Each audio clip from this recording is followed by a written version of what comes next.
मनुष्य के जीवन में कथा का कितना महत्व है, हमें कथा क्यों श्रवण करना चाहिए, कथा का क्या महत्व है, कथा से हमें क्या लाभ होगा। कथा का कितना महत्व है, इसका बखान तो स्वयं शारदा और शेष जीव नहीं कर सकते। कथा तो हर जीवों के लिए आवश्यक है और उसमें भी मनुष्य के लिए तो कथा एक सहारा है, भव से तारने का।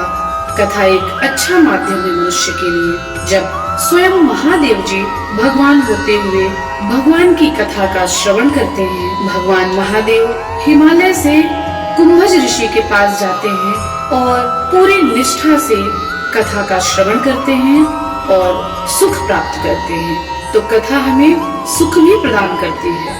तुलसी बाबा ने मानस में लिखा है, एक बार त्रेता जुग माही, शंभु गए कुंभज ऋषि पाही।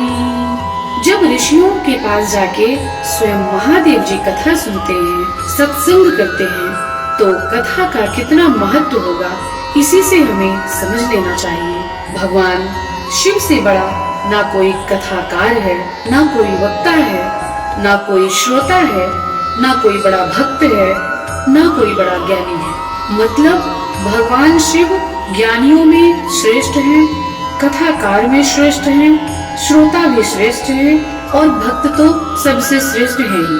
जब उनको कथा सुनने की आवश्यकता है तो मनुष्यों को तो कथा ही एक सहारा है। और जीवन में हम जिसकी कथा का श्रवण करते हैं, अर्थात भगवान श्री राम जी स्वयं वो अपने गुरु वशिष्ठ जी से वेद पुराण की कथा श्रवण करते हैं।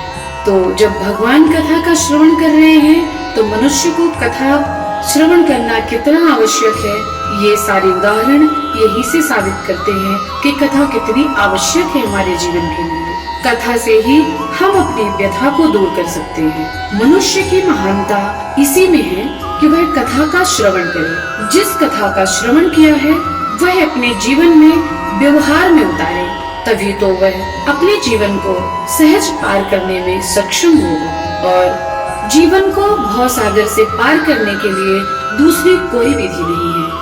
भगवत नाम, भगवत चर्चा और कथा का श्रवण, सत्संग और कोई दूसरी विधि है ही नहीं। तो मैं आप लोगों से यही निवेदन करना चाहूंगी कि जीवन में जितना हर चीजों को आप स्थान देते हैं, हम सब जितना स्थान देते हैं अपने जीवन में हर चीजों को समेटने में, इकट्ठा करने में, तो एक नियम और धारण कर लेना चाहिए हम सबको। कथा का भी श्रवण करना चाहिए, मनन करें और अपने व्यवहार में उतारें, जिससे हमारे जीवन की हर व्यथा सहज ही दूर हो जाए।